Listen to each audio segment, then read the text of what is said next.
We're getting closer to opening day. I'm here with Rob Longley, Toronto Sun Blue Jays columnist, Post-Media Blue Jays columnist.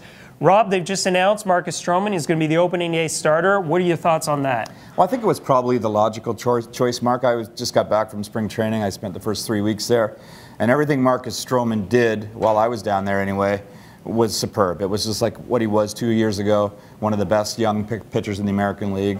And I think he feels that this can be his big bounce-back season, the season where he reestablishes himself as one of the elite pitchers in the AL. And I think that he certainly deserves it based on that and based on the injury recovery at a little bit slower rate of Aaron Sanchez. Okay, so Marcus was the subject of trade discussions in the offseason. How serious, how far do you think the Blue Jays got on some of that? Well, they definitely received offers. They just didn't receive offers that they felt were strong enough. I think they see Marcus Stroman as one of two things. He could be the ace of that staff for a couple of years, or he could be a very valuable trade chip.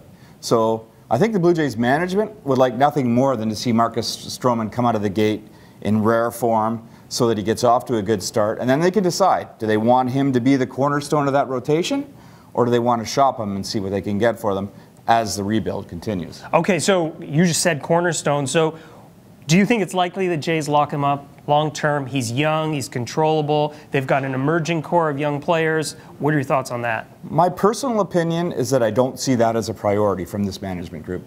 I think they feel that they're probably 2 or 3 years away, so he may be more valuable as a trade chip. And I'm not so sure that they love the fit that Marcus Stroman is in the clubhouse right now.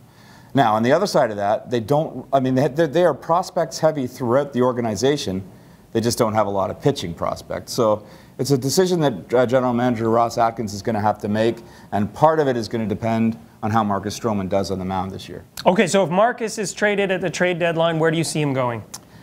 I would think they would try to avoid the American League East, but it would be interesting to see if the Yankees made a pitch for him. The Yankees seem to make a pitch for everybody. My opinion is they probably wouldn't move him to that division because the last thing they would want is Marcus Stroman to be doing damage to them for years and years to come.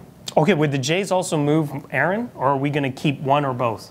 I think that's all up in the air right now. I think a lot of that depends on how they return from their respective injuries and what sort of assets they can get in return. I don't think there's any guarantee that either of those guys are around beyond the trade deadline. Okay, I just mentioned Aaron Sanchez. What did you see? What did you like about him? Same idea.